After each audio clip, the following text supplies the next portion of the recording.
আগের এপিসোডে আপনারা দেখলেন যে অন্ধ্রপ্রদেশ ট্যুরিজম অফিসে গিয়েছিলাম। দেখুন এখন অফিস থেকে বেরিয়ে পড়েছি আমরা, এটা সামনের রাস্তা। তো আমরা যাচ্ছি রাসেল স্ট্রিটের দিকে।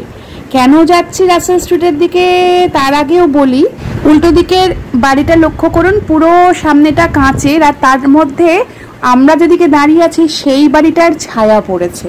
কি ইউনিক ব্যাপারটা না, কি সুন্দর লাগছে। আমার দেখে মনে হলো আপনাদের দেখাই। তো চলুন এগিয়ে যাই যেদিকে আমরা যাচ্ছিলাম, রাসেল স্ট্রিট। রাসেল স্ট্রিট যাওয়ার এমনি কারণ কিছু নেই, একটু হাঁটার সুযোগ হলো আর পুরনো কলকাতা দেখারও একটা সুযোগ হলো। চলুন আপনাদের দেখাই বাঁদিকে রাসেল এক্সচেঞ্জ, রাসেল এক্সচেঞ্জ। হ্যাঁ হ্যাঁ হ্যাঁ, অকশন হাউস আমি এই প্রথম দেখলাম, আমি কখনো দেখিনি। তাই ফেলুদা শিয়াল দেবতা রহস্য এই দোকানটার কথা বলা আছে। তো শুনলেন, প্রথমত আমি কখনো অকশন হাউস দেখিনি, এই প্রথম দেখলাম। আর দ্বিতীয়ত হচ্ছে শিয়াল দেবতা রহস্য সত্যজিৎ রায়ের বিখ্যাত গল্প, সবাই কম বেশি জানেন। সেখানে নাকি এই অকশন হাউসটার কথাই বলা আছে। তো চলুন আমরা দেখুন হেঁটে হেঁটে যাচ্ছি, দ্য 39-এর মাথাটা কিন্তু দেখা যাচ্ছে। আমরা ওই দিকেই যাচ্ছি, আমরা ময়দান থেকে মেট্রোয় উঠবো। আমরা পার্ক স্ট্রিটে নেমেছিলাম, প্রথম এপিসোডে আপনারা দেখেছেন। আর এখন আমরা যাচ্ছি ময়দানের দিকে, রাসেল স্ট্রিট মানে ভেতরের রাস্তা দিয়ে। এটা রূপোর জিনিস, জার্মান সিলভার না গো, আমরা দেখছি।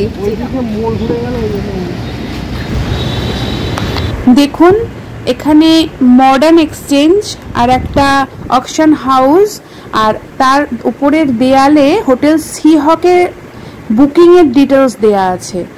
আর সেই ফাঁকে আমি একটু অকশন হাউসের ভিতরেও উঁকি দিচ্ছি। তো রাসেল স্ট্রিট দেখতেই পাচ্ছেন, আর ভেতরে কি সুন্দর সব জিনিসপত্র রাখা আছে, নিশ্চয়ই নিলামের জন্যই রাখা আছে। তো আমি কখনো দেখিনি, তাই আপনাদের আরও বেশি করে দেখালাম। তো চলুন এগিয়ে যাওয়া যাক, জানাবেন কিন্তু কেমন লাগছে। দেখুন গাছটা শুধু দেখুন, কি বিশাল। পুরনো কলকাতার এটাই মহিমা, এটা দেখতেই একটু হাঁটা, নয়তো গরম কিন্তু আজকে বেশ হাঁটার মতো, যে খুব একদম ভালো ওয়েদার তা নয়।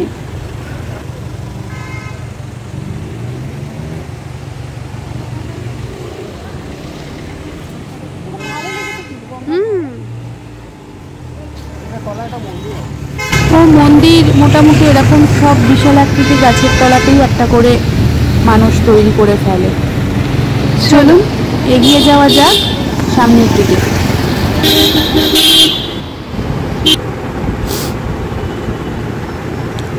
দেখুন বাড়িটা কি সুন্দর, গেটটাই কি অপূর্ব, বিশাল যে পুরনো। দেখুন দেখলেই কিন্তু একটা বোঝা যাচ্ছে, আর সামনের গাছটাও পুরনো, গেটের মাথার এই ডিজাইনটাও পুরনো, তার উপর দিয়ে গাছটা বাইরে বেরিয়ে আছে। আমি চেষ্টা করছি কিন্তু বুঝতে পারছি না বাড়িটা আপনাদের দেখাতে পারছি কিনা, বাইরের গেটটাই বোঝা যাচ্ছে। চলুন চলো, এই বাড়িটাও পুরনো।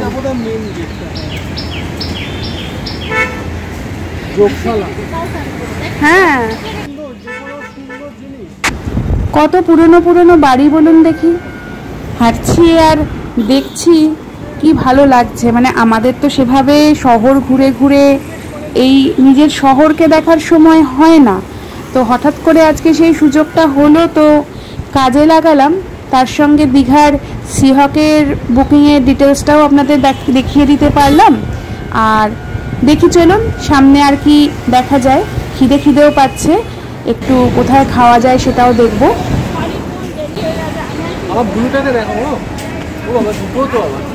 এইটাই বাড়িটার মেন গেটটা।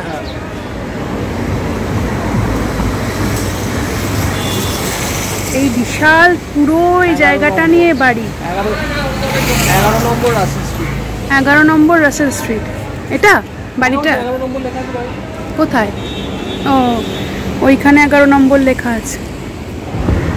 দেখুন বাড়ির গেটের মাথায় সেই পুরনো লাইটটা, সেই পুরনো দিনের মতো।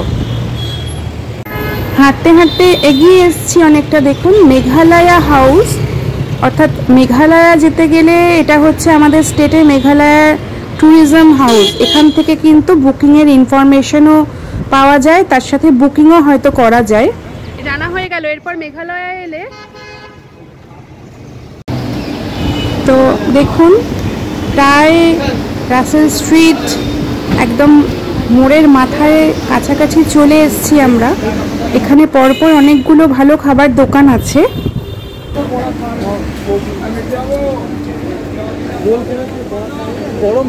দেখুন আগের দিন ভিডিও শুরু করেছিলাম যে ফুচকেটাকে দিয়ে, এখানেই কিন্তু তার দেখা পেয়েছিলাম। এসে গেছি প্রায় মোড়ের মাথায়। দেখুন প্রথমেই এখানে একটা সাউথ ইন্ডিয়ান বড়া, তার সাথে সামোসা চপটপ রয়েছে, সেরকম দোকান থেকে আমরা বড়া নিলাম আর সঙ্গে চা। তো আগে একটু খিদেটা মিটিয়ে নিই, তারপরে আপনাদের আবার দেখাচ্ছি। এই যে আমাদের বড়া, বেশ ভালো কিন্তু এখানকার বড়া, কখনো চাইলে কাছাকাছি এলে ট্রাই করতে পারেন। বড্ড গরম ছিল বলে আমরা 6 রাসেল স্ট্রিটে থেকে খেলাম না, কিন্তু এখানে এসেছি। আপনাদের মেনু চার্টটা দেখাচ্ছি। এখানকার কিন্তু প্রত্যেকটা খাবার ভীষণ ভালো, প্রত্যেকে দরকার হলে মেনু চার্টটা পজ করে দেখে নেবেন। তো আমরা এখান থেকে নিলাম এগ চিকেন রোল বাড়িতে নিয়ে যাওয়ার জন্য। অন্যান্য খাবারের মধ্যে স্যান্ডউইচ তো অসাধারণ। দেখুন আপনাদেরকে জুম করে ভালো করে আপনাদের মেনু কার্ডটা এবং রেট সহ দেখাচ্ছি। যদি কখনো কেউ এদিকে আসেন এখান থেকে নিয়ে যেতে পারেন, এখানে খেতে পারেন। অসাধারণ এদের খাবার টেস্ট। আমি প্রায় অনেকগুলো আইটেমই ট্রাই করেছি। তো জানাবেন আজকের ভিডিও কেমন লাগলো। এবার আমরা চলে যাব আমাদের ভিডিওর সবচেয়ে গুরুত্বপূর্ণ পার্টে, যে আগের দিন আমরা এপিটিডিসির যে কিছুটা দেখেছিলাম, বাকিটা আপনারা আজকে দেখে নিন। অন্ধ্রপ্রদেশ ট্যুরিজম যে অফিসে গেছিলাম, ওরা জানালো যে ওরা যে শুধু হোটেলের বুকিং করে দেয় তা নয়, ওরা কিন্তু একটা সিটি ট্যুরও করায়। দেখুন ভাইজ্যাক সিটি ট্যুর, সীমাচলম মন্দিরটা যার মধ্যে বোধহয় সবচেয়ে দূরত্ব বেশি।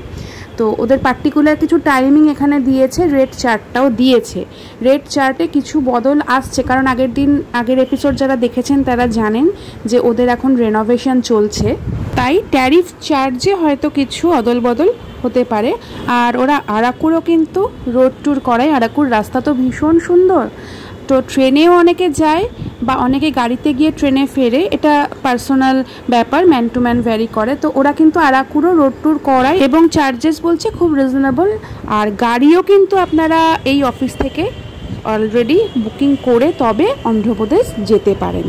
তো যারা পুজোয় অন্ধ্রপ্রদেশ যাবেন ভাবছেন, যেমন স্মিতারা যাচ্ছে, তো তাদের জন্য আমি মনে করি এটা খুব একটা ভালো ব্লগ। জানাবেন আপনাদের ভালো লাগলো কিনা, বা যারা যাচ্ছেন তাদের উপকারে এলো কিনা। আর তার সঙ্গে আমাদের কলকাতার ছবিও একটু তুলে ধরার চেষ্টা করলাম। প্রত্যেকে ভালো থাকবেন, জানাবেন কেমন লাগলো।